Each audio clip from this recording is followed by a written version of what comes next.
जय हिंद दोस्तों, मेरा नाम है आरफा नबील और इस वीडियो में हम जानेंगे the end of bipolarity. The end of bipolarity को पढ़ने के बाद आपको वर्ल्ड पॉलिटिक्स की काफ़ी समझ हो जाएगी। इस चैप्टर को पढ़ने से पहले हमें जो हमारा पिछला चैप्टर जो कट चुका है उसका एक थोड़ा सा इंट्रोडक्शन लेना पड़ेगा क्योंकि ये जो है वो उसके आगे की कहानी है। तो सबसे पहले आप ये देखिए कि हमारा जो फर्स्ट वर्ल्ड वॉर हुआ है, वो कब हुआ है फर्स्ट वर्ल्ड वॉर? तो फर्स्ट वर्ल्ड वॉर हुआ था हमारा 1914 से 1918 तक, ठीक है। और हमारा जो सेकेंड वर्ल्ड वॉर हुआ है वो कब हुआ है? 1939 से 1945 तक। अब ये देखिए कि यहाँ से हमारा ये जो चैप्टर है वो हमारे जो चैप्टर क्लास 12 के वो यहाँ से ये हिस्ट्री की बात करते हैं 1945 के बाद की, ठीक है। तो 1945 में जब सेकेंड वर्ल्ड वॉर एंड हुआ तो 1945 में हम देखते हैं कि दुनिया के अंदर दो ही ताकतें रह गई थी और जो भी पावर्स थी, ठीक है, जो भी पावर्स थी, जर्मनी, ब्रिटेन, ठीक है, ये जो भी पावर्स थी एक तरीके से क्या हो गई थी, इकोनॉमिकली, पॉलिटिकली बहुत वीक हो गई थी। इनके पास तो पावर ही नहीं थी कि अब ये किसी और से कंपटीशन कर सकें। पूरी तरीके से इनका क्या हो गया था, खात्मा हो गया था सेकेंड वर्ल्ड वॉर के बाद। दुनिया में जितनी भी पावर्स थी कोई इकोनॉमिकली इतना ज़्यादा ताकतवर नहीं था कि वो अब कॉम्पिटिशन कर सके या लड़ सके। पर 1945 में हम देखते हैं जैसे सेकेंड वर्ल्ड वॉर एंड होता है दो ताकतें निकल कर आती हैं पूरे वर्ल्ड में। कौन सी थी वो दो ताकतें? ठीक है, एक थी आपकी अमेरिका वेस्ट में और एक थी आपकी यूएसएसआर, ठीक है। दो ही ताकतें बचती हैं 1945 के बाद दुनिया में और यही कंपटीशन करेंगी कि हम में से ज़्यादा ताकतवर कौन है, अमेरिका है या फिर यूएसएसआर है। और इनके बीच में एक बहुत बड़ा कॉन्फ्लिक्ट, लड़ाई इस बात को लेके थी कि इनमें से कौन सी आइडियोलॉजी ज़्यादा अच्छी है। मतलब ये जो है ये कोई और, ये कहता था दिन अच्छा है तो ये कहता था रात अच्छी है, ठीक है। बिल्कुल डिफरेंट आइडियोलॉजीज फॉलो करते थे, वो अभी हम इस चैप्टर में पढ़ेंगे। तो चैप्टर का थीम आपको समझ में आ रहा है कि दुनिया जो है हमारी, पूरी जो दुनिया है वो दो ब्लॉक्स में डिवाइड हो गई थी, ब्लॉक A1 और ब्लॉक 2, ठीक है। अब इन ब्लॉक 1 और ब्लॉक 2 को ही क्या कहते हैं, अमेरिका और यूएसएसआर। मतलब दुनिया में दो सुपर पावर्स का होना ही क्या कहलाता है, बाइपोलैरिटी कहलाता है। अब ये देखिए चैप्टर शुरू होता है आपका द एंड ऑफ बाइपोलैरिटी से। द एंड ऑफ बाइपोलैरिटी जो है हम समझ गए, बाइपोलैरिटी का मतलब होता है दुनिया में दो सुपर पावर्स का डोमिनेंस का मतलब होता है दबदबा। तो जब दुनिया में दो पावर्स दबदबा जमाती हैं, अपना डोमिनेंस दिखाती हैं, तो उसको क्या बोलते हैं, बाइपोलैरिटी बोलते हैं। जो उस टाइम पे दो पावर्स कौन थी यूएसएसआर और अमेरिका। तो इस चैप्टर में हमें पढ़ना है द एंड ऑफ बाइपोलैरिटी। तो मैं आपको बता देती हूँ कि इस कोल्ड वॉर में कौन जीता था। इसको कोल्ड वॉर क्यों कह रहे हैं, क्योंकि एक तरीके से आप ये समझिए एक ठंडा युद्ध था। इसमें जैसे जितना हम ये कह सकते हैं कि मास डिस्ट्रक्शन, जितने लोग फर्स्ट सेकेंड वर्ल्ड वॉर में मारे गए हैं उतने लोग इसमें नहीं मारे गए, ठीक है। जितने वेपन्स यूज हुए हैं सेकेंड वर्ल्ड वॉर में, फर्स्ट वर्ल्ड वॉर में जितना ज्यादा लोगों का क्या करा गया है, नरसंहार किया गया है, मारा गया है उनको, इसमें इतना सब नहीं हुआ। इसमें ताकतें आमने सामने आई पर इतने बड़े लेवल पे नहीं लड़ी, इसलिए इसको कोल्ड वॉर कहते हैं। तो देखिए, तो इस चैप्टर में हमें ये पढ़ना है कि किस तरह से यूएसएसआर जो है वो हार गया, मतलब बाइपोलैरिटी खत्म हो गई और अमेरिका जीत गया। और जो आपका जो वर्ल्ड है वो क्या हो गया, आपका जो वर्ल्ड है वो क्या हो जाएगा, आपका जो वर्ल्ड है वो हो जाएगा यूनिपोलर, ठीक है। तो यूनिपोलर कैसे हुआ वो हमें पढ़ना है। चलिए स्टार्ट करते हैं। तो आपका जो यूएसएसआर है, यूएसएसआर की फुल फॉर्म होती है union of Soviet socialist Republic, ठीक है।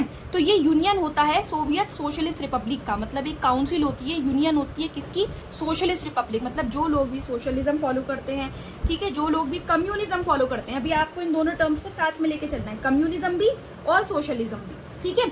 Union of Soviet socialist Republic, ठीक है। इसका जो है यूनियन था, एक ग्रुप था, जितनी भी सोशलिस्ट कंट्रीज थी वो साथ में आई, 15 कंट्रीज थी जो साथ में आई और उन्होंने क्या बनाया, यूएसएसआर बनाया, ठीक है। अभी पढ़ते हैं कैसे बना। तो ये बना कैसे, तो हम ये देखते हैं कि रशिया के अंदर, कहाँ पर, सबसे पहले यूएसएसआर के अंदर जो सबसे बड़ा हम कह सकते हैं, सबसे बड़ा जो पार्ट है वो कौन सा है, रशिया, सबसे बड़ा जो प्रोविजन है। तो रशिया में सबसे पहले क्या आता है, सोशलिस्ट रेवोल्यूशन आता है। कौन लेकर आता है, बोल्शेविक कम्युनिस्ट पार्टी। उस टाइम पर यहाँ पे एक पार्टी थी और इसी पार्टी ने, जो पहले रशिया जो था ना एक एम्पायर था, ठीक है, आपको याद रखना है, पहले रशिया एक एम्पायर था, वहाँ पे जार जो है उसका शासन था, ठीक है। तो ये जो बोल्शेविक पार्टी थी उन्होंने उसको हटाया और खुद वहाँ पे रशियन रेवोल्यूशन लेकर आई। और इसका हेड कौन था इस पार्टी का, बोल्शेविक पार्टी का, व्लादिमीर लेनिन जो थे वो बोल्शेविक पार्टी के हेड थे। इन्होंने ही वो बोल्शेविक पार्टी को जो है बनाया था, ठीक है। तो ये कौन सी आइडियोलॉजी फॉलो करते थे, ये करते थे कम्युनिज्म। अब हम ये पढ़ेंगे कि भाई ये कम्युनिज्म होता क्या है।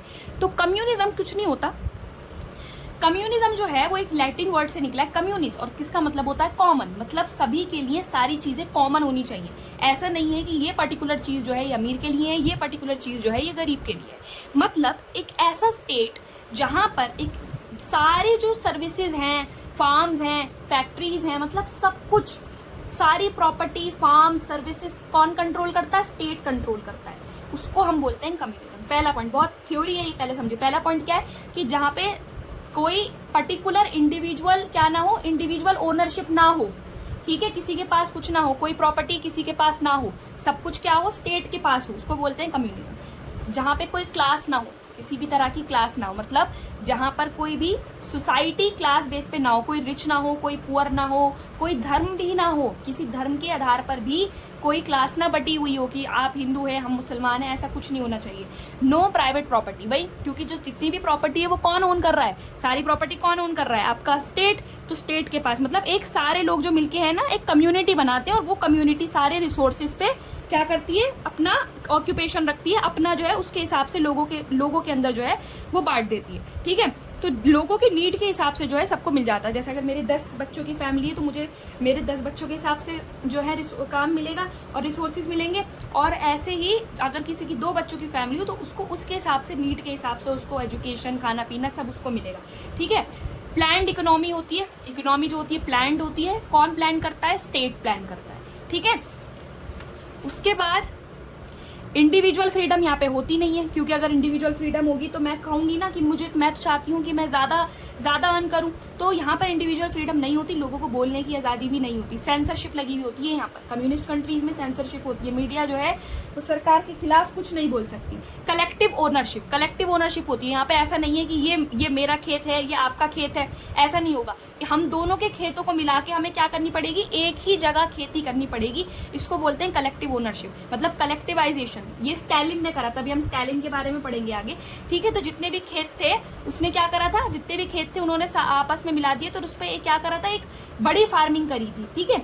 और यहाँ पर क्या होता है, पहले जैसे कि हम सबने अपने खेत मिला के जो है क्या कर ली? फार्मिंग कर ली, कलेक्टिव फार्मिंग कर ली। उसके बाद क्या होता है कि उसको बेचा जाता है और जो प्रॉफिट आता है वो आपस में बांट लिया जाता है। ऐसा नहीं होता कि मैंने अगर ज़्यादा मेहनत की थी या मैंने अगर मेरा खेत बड़ा था तो मुझे ज़्यादा मिलेगा, ऐसा नहीं है। क्योंकि हम सबके कलेक्टिव खेत थे, तो हमने फार्म्स थे, तो हमने क्या करा? उसको इक्वल बांट लिया। अनएम्प्लॉयमेंट तो यहाँ पे होगी ही नहीं, क्योंकि स्टेट की जिम्मेदारी होती है एजुकेशन, हेल्थ, वेलफेयर, जितनी भी वेलफेयर फैसिलिटीज़ देनी होती हैं वो कौन देता है? आपका स्टेट देता है। मतलब आपकी जो आपने कम्युनिटी बनवाई है, आपने जो पार्टी बनवाई है, कम्युनिस्ट पार्टी यहाँ पे रूल करती थी, वो जो है वो क्या करेगी? वो अनएम्प्लॉयमेंट भी नहीं होने देगी, बिल्कुल सबको काम देगी। सरकार की जिम्मेदारी है। वेजेस भी कौन तय करेगी? गवर्नमेंट, ठीक है। किसको कितना देना है, ठीक है, किसकी कितनी नीड है, इस हिसाब से मिलता है यहाँ पर, ठीक है। तो ये हमारा कम्युनिज्म होता है। तो कम्युनिज्म अगर मैं शॉर्ट में बोलूँ तो क्या है? कम्युनिज्म जो है एक ऐसी आइडियोलॉजी है जो ये कहती है कि रिसोर्सेज को जो है वो कौन डिस्ट्रीब्यूट करेगी? स्टेट डिस्ट्रीब्यूट करेगा। किसके हिसाब से? नीड के हिसाब से। किसी भी तरह की प्राइवेट प्रॉपर्टी नहीं होगी, कोई क्लास नहीं होगी, और सरकार की जिम्मेदारी है कि वो हेल्थ, एजुकेशन, चाइल्ड केयर, ये सारी चीज़ें वो संभाले, ठीक है। अब हम देखते हैं कि यूएसएसआर जो है आपका वो पूरी तरीके से जो फॉर्म हुआ है 1917 में, हम देखते हैं रशिया में रेवोल्यूशन आया, कम्युनिस्ट रेवोल्यूशन आया, कम्युनिज्म, ठीक है। तो वहाँ से कम्युनिज्म फैलता फैलता जो है रशिया के बाद कई पार्ट्स में फैल गया, और इन सब ने, इन 15 रिपब्लिक्स ने मिलके बनाया यूएसएसआर। तो यूएसएसआर जो फाउंड हुआ, बना, वो कब बना? 1922 में। याद रखना है ये 15 कंट्रीज हैं, ठीक है। और ये जो है ये इसका मैप है, ठीक है।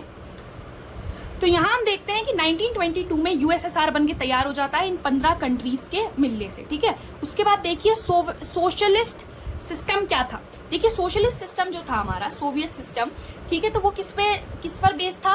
इगैलिटेरियन सोसाइटी, मतलब जहाँ पे सब जो है वो इक्वल हो, कोई रिच कोई पुअर ना हो। क्योंकि सोवियत सिस्टम किसके बेस पर चल रहा है? किसके बेस पे चल रहा है? कम्युनिज्म के बेस पे चल रहा है, ठीक है। तो सोवियत सिस्टम जो है वहाँ पर कैसी सोसाइटी होती है? इगैलिटेरियन, सब बराबर होते हैं, ठीक है। और यहाँ पर एक पार्टी रूल करती थी, मतलब सारे लोगों ने मिलकर क्या बना रखा था? एक पार्टी बना रखा था जिसका नाम था कम्युनिस्ट पार्टी। और वो कम्युनिस्ट पार्टी जो है वो ही रूल करती थी, वही जो है सब कुछ बांटती थी, काम करती थी। और यहाँ पर कोई ओपोजिशन अलाउड नहीं था, ठीक है, किसी भी तरह का कोई ओपोजिशन अलाउड नहीं था। एक ही पार्टी जो है वो रूल करती थी। यहाँ पर कोई डेमोक्रेसी भी नहीं थी, याद रखना, यहाँ पर कोई भी डेमोक्रेसी नहीं थी। इकोनॉमी बहुत प्लान थी, अनएम्प्लॉयमेंट यहाँ पे नहीं होगी। जो हमने कम्युनिज्म में पढ़ा है ना, वही सारी चीजें जो हैं वो सोवियत सिस्टम कहलाएंगी, क्योंकि सोवियत सिस्टम किस पे बेस्ड है, कम्युनिज्म पे ही तो बेस्ड है। ठीक है, तो कम्युनिज्म पे बेस्ड है तो सारी चीजें वही है, स्टेट कंट्रोल। ठीक है, सोवियत यूनियन जो है minimum standard of living ensure करता था कि हर इंसान को रोटी कपड़ा मकान ये तो मिले ही मिले। ठीक है, ये चीजें जो है ये मार्क्सिज्म से, जो आपका कार्ल मार्क्स जो है, आपके व्लादिमीर लेनिन, बहुत ज्यादा व्लादिमीर लेनिन ने ही आपको पता है कि क्या करा है, एक तरीके से सोवियत सोशलिस्ट रिपब्लिक को क्या करा है, बनाया है। ठीक है, तो वो ये किसके बेस पे किस प्रिंसिपल पे बेस्ड होते हैं कि सबको मिनिमम स्टैंडर्ड ऑफ लिविंग मिलना चाहिए। Government provide basic necessities, government क्या करे, बेसिक नेसेसिटीज प्रोवाइड करे। ठीक है, कम्युनिकेशन सिस्टम बहुत अच्छा था यहाँ का। ठीक है, सोवियत सिस्टम का जो क्या था, अच्छा था, बहुत अच्छा था यहाँ का कम्युनिकेशन सिस्टम। एनर्जी रिसोर्सेज जो हैं, जैसे ऑयल, स्टील, आयरन, जितने भी एनर्जी रिसोर्सेज हैं वो यहाँ पर बहुत थे, क्योंकि कितनी सारी 15 रिपब्लिक्स हैं और वो भी कितने बड़े बड़े। ठीक है, रशिया को ही देख लीजिए आप कितना बड़ा है। उसके बाद यहाँ का ट्रांसपोर्टेशन सिस्टम बहुत अच्छा था। हेल्थ, एजुकेशन, चाइल्ड केयर किसकी जिम्मेदारी होती थी, ये आपकी सब्सिडी रेट पे मिल जाते थे और ये प्रोवाइड करना गवर्नमेंट की जिम्मेदारी होती थी। तो ये था हमारा सोवियत सोशलिस्ट रिपब्लिक का कुछ पॉइंट्स की वो कैसा था। अच्छा, यहाँ पे पिन से लेकर कार तक हम देखते हैं कि कहाँ बनाया जाता था। सारे डोमेस्टिक गुड्स जो हैं वो कहाँ बनाए जाते थे, यूएसएसआर में ही बनाए जाते थे। बाहर की दुनिया से इनको कोई लेना देना नहीं था। ठीक है, अब देखिए कि ड्रॉबैक्स क्या हैं इस सिस्टम के। ठीक है, ये तो बहुत अच्छा लगा हमें कि सुनने में, ये तो बहुत अच्छा है कि देखिए कि सरकार जो है वो क्या करेगी, रोटी कपड़ा मकान सब कुछ सरकार जो है वो सरकार देगी। पर इसके कुछ ड्रॉबैक्स भी हैं, जैसे कि सेंट्रलाइज सिस्टम है। हमें पता है कि जो सारी पावर है यूएसएसआर की वो किसके पास है, कम्युनिस्ट पार्टी के पास। ठीक है, आपको याद रखना, जो सारी पावर है वो किसके पास है, कम्युनिस्ट पार्टी के पास। तो कम्युनिस्ट पार्टी जो है उसके बाद कोई और पार्टी जो है वो यूएसएसआर में खड़ी नहीं हो सकती कि वो चाहे कि मैं भी रिफॉर्म्स कर दूं, नहीं। ठीक है, वो कुछ भी नहीं कर सकती। तो यहाँ पे कोई ओपोजिशन खड़ा नहीं हो सकता। अब जब ओपोजिशन नहीं होगा तो आपको पता है क्या होगा, जब मुझे पता है कि मेरे अलावा यहाँ पे कोई और रूल करने वाला है ही नहीं, तो मैं करप्ट हो जाऊंगी, मैं अपनी मर्जियां चलाऊंगी। वही कम्युनिस्ट पार्टी कर रही थी, अपनी मर्जियां चलाती थी। ठीक है, एब्सेंस ऑफ डेमोक्रेसी, डेमोक्रेसी तो थी नहीं, क्योंकि डेमोक्रेसी किस पे बेस्ड होती है, जो लोगों की मर्जी पे बेस होती है। तो यहाँ तो लोगों की कुछ चलती ही नहीं थी, यहाँ तो सिर्फ कम्युनिस्ट पार्टी की चलती थी। फ्रीडम यहाँ पे थी नहीं, क्योंकि जब डेमोक्रेसी नहीं थी तो फ्रीडम कहाँ से होगी। ठीक है, अनरिस्पॉन्सिव, बहुत ज्यादा क्या थे, अनरिस्पॉन्सिव थे। कम्युनिस्ट पार्टी किसी भी तरह का लोगों का कोई ध्यान जो है नहीं रखती थी। ठीक है, लोगों की यहाँ पे पॉलिटिकल और इकोनॉमिक एस्पिरेशंस जो थी, इच्छाएं जो थी वो पूरी नहीं हो रही थी। ठीक है, पॉलिटिकल जैसे कि भाई वो चाहते थे कि यहाँ पर इलेक्शंस हो, इकोनॉमिक मतलब वो चाहते थे कि यहाँ पर क्या हो, यहाँ पे प्राइवेट फार्म्स होने चाहिए, प्राइवेट इंडस्ट्रीज होनी चाहिए। कोई इंसान चाहे कि वो अपना प्राइवेट काम करे पर नहीं कर सकता था। ठीक है, तो ये कुछ पॉलिटिकल एस्पिरेशंस जो है वहाँ पर नहीं हो रही थी पूरी। उसके बाद क्या होता है कि second world war and socialist block. ठीक है, अगर ये क्वेश्चन आता है कि सेकेंड वर्ल्ड क्या है, सोशलिस्ट ब्लॉक क्या है, कुछ नहीं है। हम देखते हैं कि आफ्टर सेकेंड वर्ल्ड वॉर, जब सेकेंड वर्ल्ड वॉर एंड होता है 1945 में, जो तो ईस्टर्न यूरोप के नेशंस थे, ईस्टर्न यूरोप के नेशंस, ठीक है, जो ईस्टर्न यूरोप के नेशंस थे, उन्होंने क्या करा, हिटलर ने उन पे क्या करा, हमला कर दिया। जो फासिस्ट फोर्सेस थी, ठीक है, जो हिटलर की फासिस्ट फोर्सेस थी पोलैंड वगैरह पे, उन्होंने क्या करा, हमला करा। ठीक है, हिटलर ने किस पे हमला करा, ईस्ट यूरोपियन नेशंस पे हिटलर ने हमला करा और उनको ऑक्यूपाई कर लिया। ठीक है, और ये हिटलर तो आपको पता है किस तरह का रूलर था वो। तो अब यहाँ पे सोवियत आर्मी निकल के आएगी और सोवियत आर्मी जो है वो ये जो हिटलर की फोर्सेस थी इसको पीछे धकेल देगी दोबारा, कहाँ पे, जर्मनी में, कि वापस जाओ ईस्टर्न यूरोपियन नेशनों को मुक्त करो। मतलब ईस्टर्न यूरोपियन नेशंस को मुक्त कराने के लिए, मतलब उनको फ्री कराने के लिए, ठीक है, कौन रिस्पॉन्सिबल है, सोवियत आर्मी। सोवियत यूनियन ने ही अपनी आर्मी भेजी थी और उस आर्मी के जरिए ही क्या हुआ, ईस्टर्न यूरोपियन नेशन जो है वो बच गए। तो अब क्या ऐसे फ्री में थोड़ी ना करेगी सोवियत यूनियन जो है। सोवियत यूनियन ने क्या कहा कि अब ईस्टर्न यूरोपियन नेशंस जो हैं वो हमारे कंट्रोल में आए। अब हम देखते हैं गोरबाचेव एंड डिसइंटीग्रेशन। तो ये तो हमें समझ में आ गया कि कुछ ड्रॉबैक्स तो थे सोवियत यूनियन में, अच्छी चीजें भी थी पर ड्रॉबैक्स ज्यादा थे। ठीक है, जहाँ पे अमेरिका कौन सी आइडियोलॉजी फॉलो करता है, अमेरिका करता है कैपिटलिज्म। तो कैपिटलिज्म क्या होता है कि भाई देखिए आपकी जितनी एबिलिटी है आप उतना कमाओ उतना खाओ, हमें कोई दिक्कत नहीं है। जो स्टेट है, जो मतलब जो गवर्नमेंट है, वो सिर्फ और सिर्फ क्या करेगी, लॉ एंड ऑर्डर देखेगी, और यहाँ पे जो मार्केट है वो फ्री है।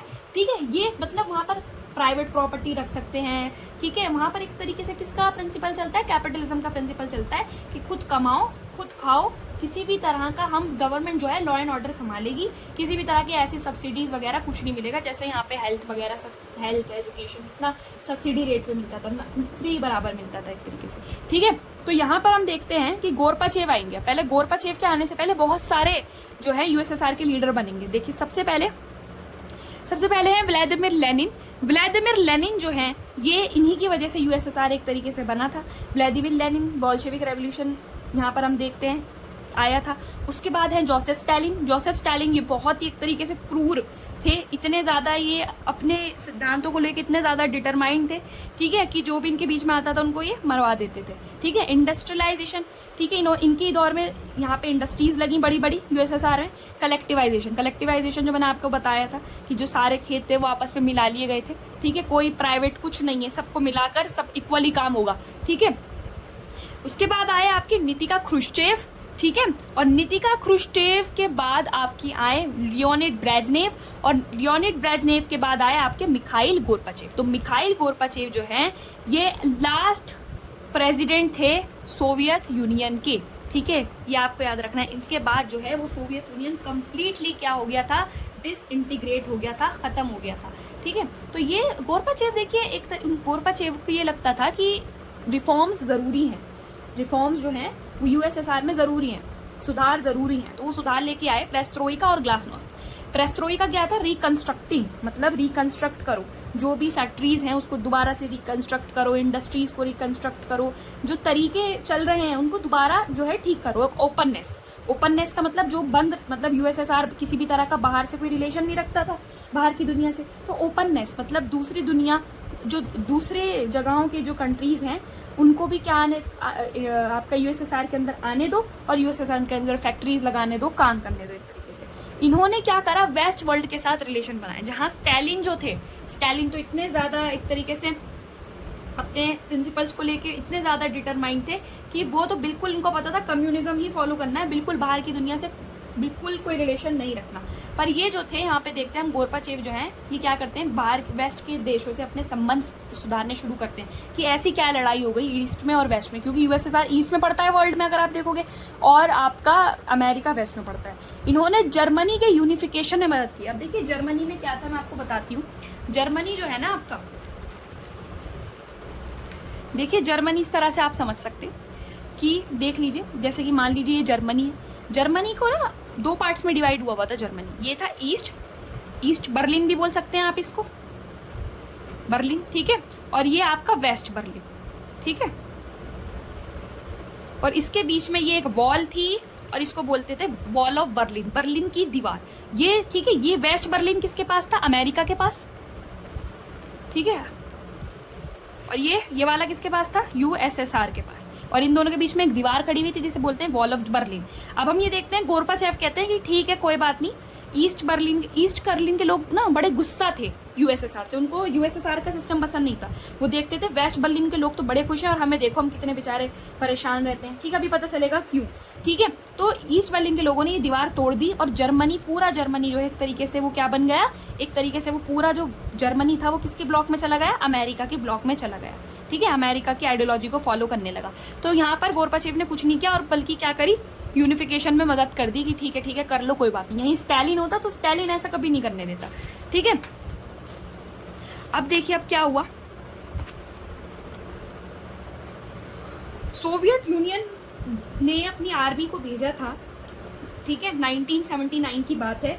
1979 के अंदर देखते हैं कि सोवियत आर्मी जो है अफगानिस्तान में घुस गई, ठीक, और वहाँ पर अपना एक तरीके से ऑक्यूपेशन कर लिया था। पर इन्होंने इतने ज़्यादा ये लिबरल थे गोरबाचेव कि इन्होंने अफगानिस्तान में से अपनी सोवियत ट्रूप्स को वापस बुला लिया, विड्रॉ करा लिया, ठीक है। Sign treaties to stop arm races, और इन्होंने कई ट्रीटीज साइन करी जो आर्म रेसिस मतलब हथियारों की होड़ का मतलब होता है कि दोनों पागल हुए हुए थे, हथियार बनाए चले जा रहे थे, लोग भूखे मर रहे थे यूएसएसआर के, पर यूएसएसआर क्या बनाए चले जा रहा था, आपका आर्म्स बनाए चले जा रहा था। तो यहाँ हम देखते हैं कि ऐसी आपकी गोरबाचेव ने ऐसी ट्रीटीज साइन की जो क्या बोलती थी, जो ये बोलती थी कि आर्म रेसिस जो है अब हमें कम करनी चाहिए, कम से कम आर्म्स जो हैं वो हमें बनानी चाहिए। तो देखिए जितने भी आप रिफॉर्म्स आप देख रहे हैं वो एक तरीके से अच्छे रिफॉर्म्स हैं, पर ये यूएसएसआर के लोगों को पसंद नहीं आए, और ये एक और रीज़न बनेगा किसका, आपका डिसइंटीग्रेशन का, ठीक है। अब ये देखिए factors force Gorbachev to initiate reforms in USSR. कौन सी ऐसी चीज़ें थी जो गोरबाचेव को मजबूर कर रही थी कि भाई आप बहुत ज़्यादा ज़रूरी है यूएसएसआर में रिफॉर्म करना। तो सबसे पहले तो डेमोक्रेसी नहीं थी, ठीक है, आपको पता है, फ्रीडम नहीं थी, वहाँ के लोग बड़े डिससेटिस्फाइड थे, उनको लगा कि, तो गोरबाचेव को लगा कि भाई कोई सुधार करने चाहिए। प्रोडक्टिविटी नहीं थी, यहाँ पे करप्शन भरा पड़ा था पार्टी के अंदर, ठीक है, पार्टी के लोग तो पैसे बना रहे थे, वहीं लोग जो हैं वो बेचारे भूखे मर रहे थे। शॉर्टेज ऑफ कंज्यूमर गुड्स जो है, बेसिक चीज़ें जो थी, खाने पीने की भी चीज़ें, वो भी रशिया मतलब यूएसएसआर के अंदर हम देखते हैं कम पड़ने लगी। इकोनॉमिक ग्रोथ, जीडीपी जो थी रशिया यूएसएसआर की, वो गिर रही थी। और हम देखते हैं कि यूएसएसआर में कितने रिपब्लिक्स हैं, कितने देशों ने मिलकर बनाया था, 15, पर 15 की नहीं चलती थी, ठीक है, अगर हम सब मिलके कोई चीज़ बनाएंगे तो हम सबकी चलेगी, पर नहीं, रशिया की चलती थी सिर्फ यूएसएसआर में, क्योंकि रशिया सबसे लार्जेस्ट डोमिनेंस था, ठीक है। अब यहाँ हम देखते हैं कि मिखाइल गोरबाचेव के रिफॉर्म्स का क्या असर पड़ा, effect of Mikhail Gorbachev reforms on the USSR. तो सबसे पहले तो देखिए, कम्युनिस्ट पार्टी के जो मेंबर थे, उनके जो प्रिविलेजेस थे, कुछ पावर्स थी ना, उनको कम किया गया था, तो वो तो नाराज होंगे ही, ठीक है। तो कम्युनिस्ट पार्टी के लोग जो हैं वो गोरबाचेव से खुश नहीं थे। जो ब्यूरोक्रेट्स थे ना, मतलब जो उनके नीचे काम करते थे, वो बिल्कुल भी खुश नहीं थे। East European countries starting protest against their own government. ये देखिए कि जो ईस्ट यूरोपियन कंट्रीज थी, स्टार्टिंग में तो ठीक है वो यूएसएसआर के अंदर आ गई थी, उन्होंने, ठीक है, वो खुश थी स्टार्टिंग में, तो पर बाद में हम देखते हैं कि ईस्ट यूरोपियन कंट्रीज ने जब देखा कि गोरबाचेव बड़े लिबरल्स हैं और वो अलग होना चाहती थी यूएसएसआर से, उन्होंने प्रोटेस्ट करना शुरू कर दिया। कम्युनिस्ट रिजाइम्स कोलैप्स्ड, जो कम्युनिस्ट रिजाइम्स थी आसपास, वो भी क्या होने लगी, कोलैप्स होनी स्टार्ट हो गई, ठीक है। अब यहाँ से देखिए गोरबाचेव के बाद जो है डिसइंटीग्रेशन जो है शुरू हो जाता है। जब रिफॉर्म शुरू हुए तो धीरे धीरे एक तरीके से क्या हुआ, नेशनलिज्म जो है लोगों के अंदर बढ़ने लगा, ठीक है। लोगों के अंदर गुस्सा था वो गोरबाचेव के आने के बाद जो है, क्योंकि गोरबाचेव एक तरीके से स्टैंड नहीं ले रहे थे, बड़े जो स्टैंड उस टाइम पे स्टालिन के टाइम पे लिए जाते थे, लोगों को दबा दिया जाता था। तो यहाँ पे नेशनलिज्म की फीलिंग जो है वो पूरी तरीके से उभर के आई। और ये जो आपके बाल्टिक रिपब्लिक्स हैं, ये आपको याद रखना है, ये बाल्टिक रीजन के हैं, एस्टोनिया, लातविया एंड लिथुआनिया, इन्होंने सॉरेनिटी मतलब एक तरीके से आज़ादी, कि हम अपने फैसले अपने आप लेंगे, क्योंकि ये जो है वो 15 रिपब्लिक्स देखिएगा आप पीछे जो मैंने बताए थे, एस्टोनिया, लातविया एंड लिथुआनिया, ये इन्होंने सॉरेनिटी, फ्रीडम मांग कर ली कि अब हम यूएसएसआर से क्या होना चाहते हैं, अलग होना चाहते हैं। बस अब इन्होंने अलग होने की मांग की, और ये देखिए आपके ये एक मसीहा बनकर आएंगे, इनका नाम था बोरिस येल्त्सिन, और गोरबाचेव जो है इस्तीफा दे देते हैं। अब गोरबाचेव जब इस्तीफा दे देते हैं तो ये बोरिस येल्त्सिन जो है वो आखिरी प्रेसिडेंट है, हमको याद रखना है यूएसएसआर के, क्योंकि उनके इस्तीफा देते ही क्या होगा, यूएसएसआर खत्म हो जाएगा, कंप्लीटली डिसइंटीग्रेट हो जाएगा। तो बोरिस येल्त्सिन जो है, उनके लीडरशिप के अंदर रशिया, यूक्रेन, बेलारूस, ये सोवियत यूनियन एंड की क्या कर देंगे, अनाउंसमेंट कर देंगे कि सोवियत यूनियन जो है वो क्या हो चुका है, एंड हो चुका है। और कम्युनिस्ट पार्टी भी बैन, क्योंकि यूएसएसआर कौन चला रहा था, कम्युनिस्ट पार्टी चला रही थी, तो कम्युनिस्ट पार्टी जो है वो बैन हो जाएगी, ठीक है।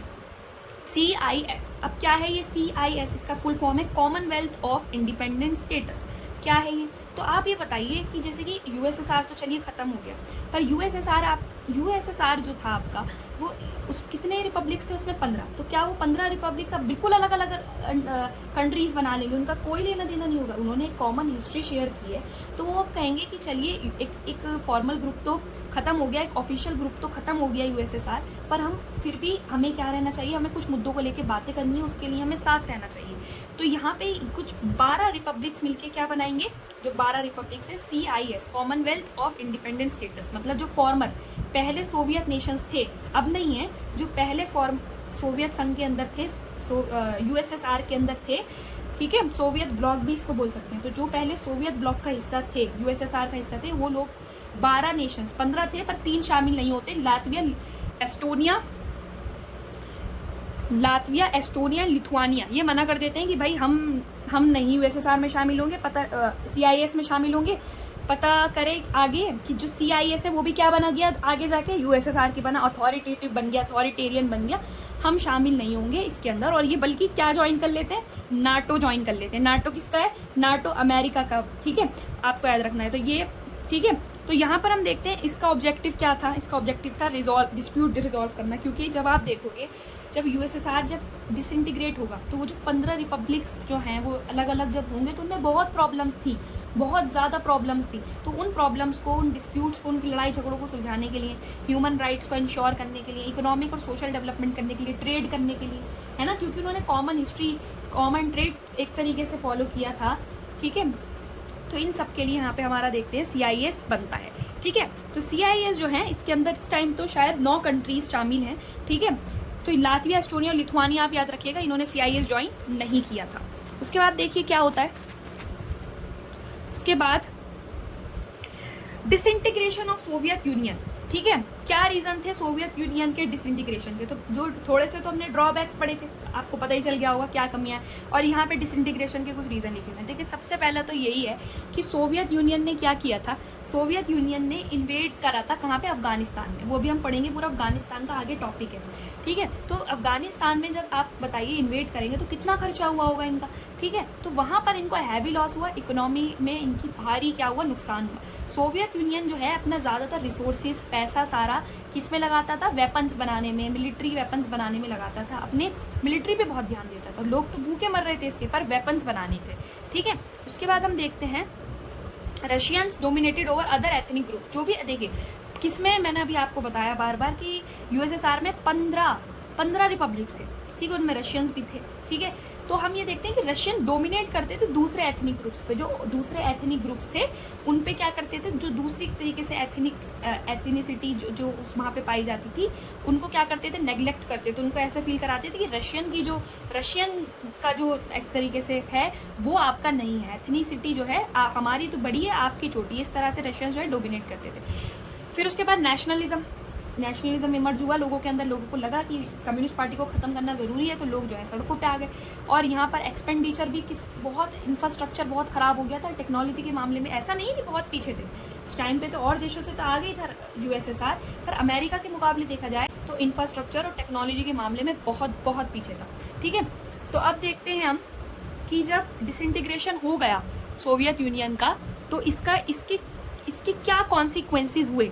तो सबसे पहला जो कॉन्सिक्वेंस हुआ, सबसे पहला जो परिणाम हुआ वो था कोल्ड वॉर ख़त्म हो गया, है ना। सबसे पहला तो यही हुआ होगा, क्योंकि कोल्ड वॉर किसके बीच में चल रहा था, अमेरिका के और USSR के बीच में। तो 1991 में हम देखते हैं कि कम्प्लीटली जो है वो USSR जो है वो ख़त्म हो जाता है, डिसइंटीग्रेट हो जाता है, ठीक है। तो कोल्ड वॉर ख़त्म हो जाता है। अब पूरे ये तो कम्युनिज्म भी ख़त्म हो जाता है साथ में, ठीक है। हम ये देखते हैं कि आज कुछ कंट्रीज़ को छोड़ के, जैसे कि आपकी नॉर्थ कोरिया हो गई, चाइना हो गई, इन कंट्रीज़ को कुछ छोड़ के आज कम्युनिज्म बहुत कम कंट्रीज़ फॉलो करती हैं, ठीक है।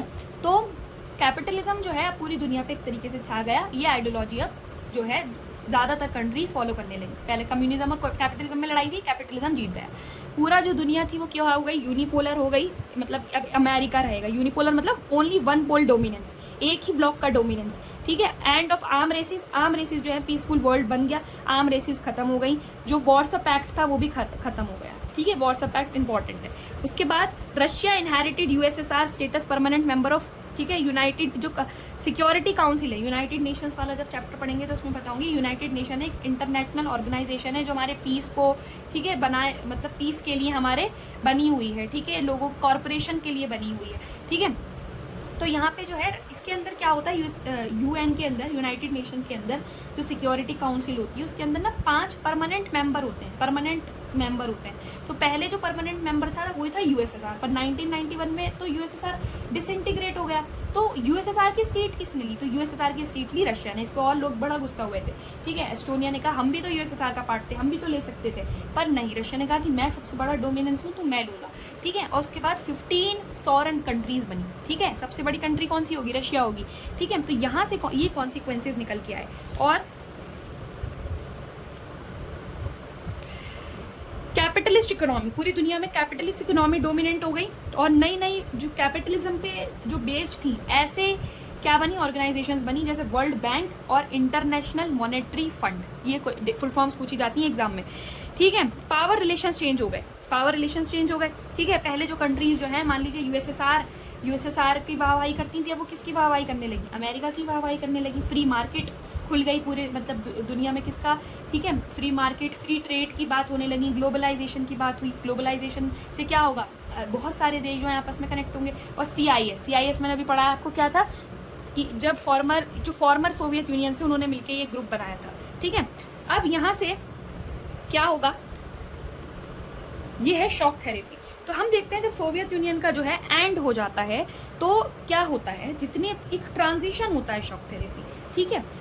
ट्रांजिशन मतलब एक तरीके से एक चेंज होता है अथॉरिटेरियन सोशलिस्ट से कैपिटलिज्म की तरफ। मतलब हमें पता है यूएसएसआर बहुत अथॉरिटेरियन था, कम्युनिस्ट पार्टी कितनी अथॉरिटी, अपना दबदबा कितना जमाती थी, लोगों को कितना दबाती थी। तो यहाँ पे पहले क्या था, सोशलिज्म था, अथॉरिटेरियन सोशलिज्म था, एक तरीके से आप यहाँ पे कम्युनिज्म भी लिख सकते हो। तो कम्युनिज्म से कैपिटलिज्म की तरफ जाना ही शॉक थेरेपी होता है। क्विक, वेरी, इतना क्विक था ये कि लोगों को पता ही नहीं चला कि कब ये इतनी चीज़ें जो हैं आपके यूएसएसआर में चेंज हो गई। तो जो सोच पहले ही क्या फॉलो करते थे, कम्युनिज्म, तो कम्युनिज्म से सीधा कैपिटलिज्म में एकदम से इन्होंने जंप कर ली। इसी को बोलते हैं शॉक थेरेपी, ठीक है। तो शॉक थेरेपी जो है ये किससे इन्फ्लुएंस थी इंटरनेशनल IMF से और वर्ल्ड बैंक से। इनसे इन्फ्लुएंस होकर यूएसएसआर ने क्या अपनाई, शॉक थेरेपी अपनाई। और शॉक थेरेपी से तो एक तरीके से बिल्कुल ही एक तरीके से और जो इनकी जो इकोनॉमी थी वो डाउन हो गई। इस तरह से थोड़ी चेंज होता है, आपको पता है अगर इकोनॉमी में कोई चेंज लाना होता है तो वो स्टेप बाय स्टेप होता है, जैसे चाइना ने किया है, ठीक है। तो आप देखते हैं कॉन्सिक्वेंसेज ऑफ शॉक थेरेपी। तो शॉक थेरेपी के क्या कॉन्सिक्वेंसेज हैं, प्राइवेट फार्म्स, ठीक है। हम देखते हैं कि जो कलेक्टिव फार्म्स थे, है ना, पहले मैंने आपको बताया था किसी का प्राइवेट फार्म नहीं होता था, कलेक्टिव फार्म्स होते थे। तो collective farms will change into private farms, ठीक है। अब क्या एग्रीकल्चर जो है वो प्राइवेट कर सकते हो आप, ठीक है। रशियन रूबल जो था वो डिक्लाइन हो गया, मतलब वो गिर गया, ठीक है। जो रशिया की जो करेंसी है वो है रूबल, तो रूबल की जो वैल्यू थी वो गिर गई। इन्फ्लेशन, बड़ी महंगाई हो गई एकदम, ठीक है। उसके बाद सोशल वेलफेयर सिस्टम डिस्ट्रॉयड, जो भी सोशल वेलफेयर सिस्टम उस टाइम पे चलता था, सारे काम पहले किसके लिए होते थे, सारे काम किसके लिए होते थे, पहले जनता के लिए होते थे, पर वो सिस्टम अब खत्म हो गया, अभी वही कैपिटलिज्म सिस्टम आ गया रशिया में भी, ठीक है। इकोनॉमिक डिस्पैरिटीज बढ़ गई किसके बीच में, रिच और पुअर होने लगा। अब कहाँ पर, रशिया के अंदर, यूएसएसआर के अंदर हम देखते हैं शॉक थेरेपी के बाद क्या होने लगा, रिच और पुअर होने लगा, क्योंकि अब क्लासलेस सोसाइटी नहीं है, अब तो कैपिटलिज्म फॉलो कर रहे हैं लोग, ठीक है। कॉन्स्टिट्यूशन बनाया गया, पर वो इतनी जल्दी में बनाया गया कि कोई भी अच्छा पॉलिटिकल सिस्टम नहीं बनाया, कोई एक पॉलिटिकल एडमिनिस्ट्रेशन किसी भी तरह की बात नहीं हुई, बहुत फॉल्टी पॉलिटिकल सिस्टम इन्होंने बनाया, ठीक है। उसके बाद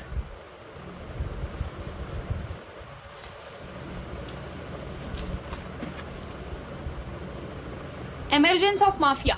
माफिया जो है, माफिया वर्क पता है आपको क्या होता है, ठीक है। तो माफिया जो है उन्होंने इकोनॉमिक एक्टिविटीज जो है वो कंट्रोल करनी शुरू कर दी। मतलब गवर्नमेंट जो है बहुत, मतलब यहाँ की जो गवर्नमेंट है वो भी डिसइंटीग्रेट हो गई, पूरा सिस्टम इनका ब्लॉक हो गया, ना इनका इकोनॉमिक सिस्टम बचा, ना इनका पॉलिटिकल सिस्टम बचा, ठीक है, कुछ नहीं बचा। माफिया लोग जो है वो गवर्नमेंट इकोनॉमिक एक्टिविटीज संभाला, और पावर्टी जो है वो हमें देखने को मिली शॉक थेरेपी के बाद। तो इस तरह से शॉक थेरेपी के बाद जो है कम्प्लीटली एक तरीके से क्या होता है, आपका जो डिसइंटीग्रेशन जो है वो खत्म हो जाता है, किसका, आपका यूएसएसआर का, ठीक है। इसमें एक टर्म मैं यहाँ पे लिखना भूल गई हूँ, आप लिख लीजिए, गराज सेल, ठीक है। जो 90% जो इंडस्ट्रीज थी उनको ऐसे ही औने पौने दामों पे उनका ऑक्शन करके उनका बेच दिया गया, ठीक है। औने पौने, जैसे कि कोई 10 लाख करोड़ की कोई मान लीजिए इंडस्ट्री थी, उनको ऐसे ही औने पौने दामों पे जो है किसी को भी, माफिया को और किस माफिया क्लास को या फिर किसी भी मतलब प्राइवेट हाथों में बेच दिया, ठीक है, ताकि प्राइवेटाइजेशन हो सके। देखिए इस तरह का प्राइवेटाइजेशन ये लोग कर रहे थे, तो इसको बोलते हैं garage cell,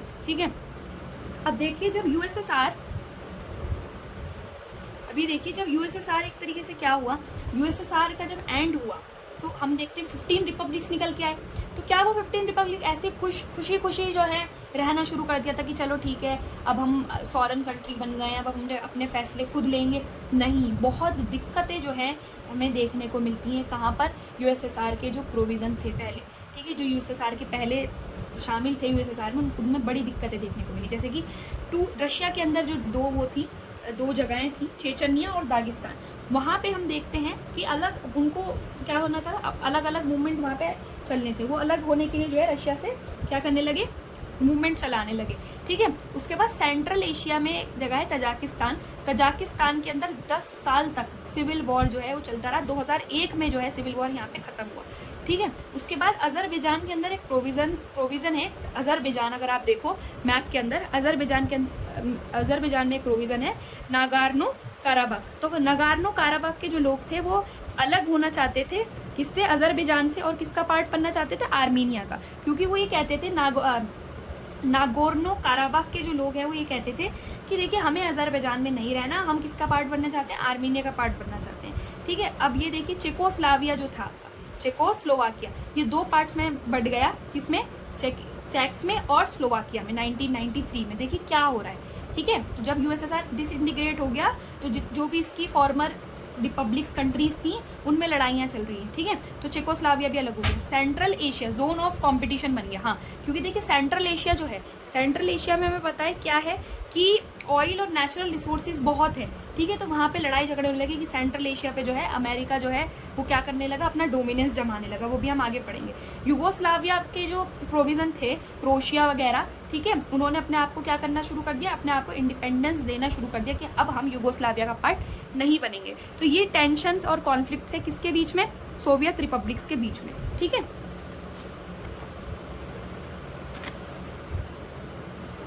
India and post communist countries, मतलब इंडिया एंड यूएसएसआर भी कह सकते हैं, और India and post communist countries मतलब जो पहले कम्युनिस्ट थी, ठीक है। तो यहाँ पर हम देखते हैं कि देखिए इंडिया तो ना ही अमेरिका के ब्लॉक में था और ना ही यूएसएसआर के ब्लॉक में था, है ना। इंडिया तो क्या फॉलो करता था, इंडिया तो फॉलो करता था एक तरीके से नॉन अलाइंग मूवमेंट, मतलब उनका ये मानना था कि हम दोनों ब्लॉक से अलग रहेंगे, और दोनों ही देश इनके जो हैं पोस्ट कम्युनिस्ट कंट्रीज से बहुत अच्छे रिलेशन थे, ठीक है। जो आपका इंडिया था यूएसएसआर से उसके बहुत अच्छे रिलेशन थे, ठीक है। और आज भी हम देखते हैं कि अगर सच्चा दोस्त कोई है इंडिया का तो वो रशिया ही है, ठीक है। तो रशिया और इंडिया ये दोनों ही हम देखते हैं कि मल्टीपोलर वर्ल्ड क्या होता है, जहाँ पे एक नहीं, दो नहीं, तीन नहीं, बहुत सारी ताकतें हों, ठीक है। तो वहाँ पर हम देखते हैं कि जहाँ पे बहुत सारी ताकतें जो हैं वो उसको बोलते हैं मल्टीपोलर वर्ल्ड। तो इंडिया और रशिया ये दोनों ही मल्टीपोलर वर्ल्ड का सपना देखते हैं।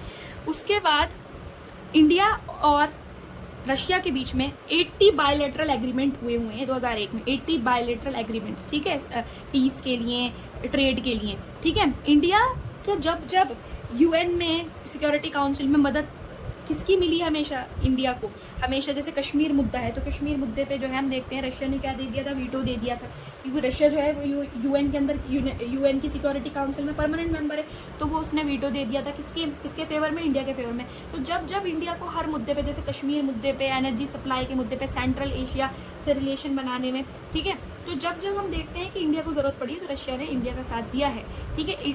इंडिया जो है वो सेकेंड लार्जेस्ट मार्केट है किसके लिए, रशिया के लिए, क्योंकि इंडिया सबसे ज़्यादा आर्म्स, वेपन्स वगैरह किससे खरीदता है, रशिया से। उसके बाद जब इंडिया के अंदर ऑयल क्राइसिस चल रहा था, ठीक है, तो किसने मदद की, हमारी रशिया ने मदद करी, जब इंडिया में ऑयल क्राइसिस चल रहा था। आई थिंक 1971-2 की बात है ये, ठीक है। In Soviet Union Hindi films, Soviet Union के अंदर जो कई जगहें हैं जैसे तजाकिस्तान हमें देखने को मिलता है, वहाँ पर जो हमारा कल्चर है वो बहुत पॉपुलर है। इंडियन फिल्म जो हैं वहाँ पे बहुत पॉपुलर हैं, बहुत ज़्यादा। इंडियन आर्टिस्ट, राइटर जो हैं वो सोवियत यूनियन में ट्रैवल करते रहते थे, ठीक है। तो यहाँ से इंडिया और हम देखते हैं रशिया के जो रिलेशन है, या फिर इंडिया और पोस्ट कम्युनिस्ट कंट्रीज़ के जो रिलेशन है वो बहुत अच्छे थे, ठीक है। अब यहाँ पे देखिए कि वर्ल्ड जो है वो हमारा क्या हो जाता है, वर्ल्ड हमारा यूनिपोलर हो जाता है, और पूरी दुनिया में किसका डोमिनेंस हो जाता है, यूएसए का, मिलिट्री के तौर पे भी, इकोनॉमिक तौर पे भी और कल्चरल तौर पे भी, ठीक है। तो यहाँ पर हमारा जो है ये चैप्टर खत्म होता है। इस चैप्टर के जो नए टॉपिक्स ऐड हुए हैं वो हम दूसरी वीडियो में करते हैं, जो नए टॉपिक्स इसके अंदर जो है चैप्टर के अंदर ऐड हुए हैं, गल्फ वॉर वगैरह, अफगानिस्तान, ये हम नए वीडियो में ऐड करेंगे, ठीक है। Thank you so much for watching. अगर कोई भी कॉन्सेप्ट आपको समझ नहीं आया तो आप प्लीज़ मुझे बता सकते हैं, मैं उसका रिप्लाई ज़रूर दूंगी। Thank you so much for watching.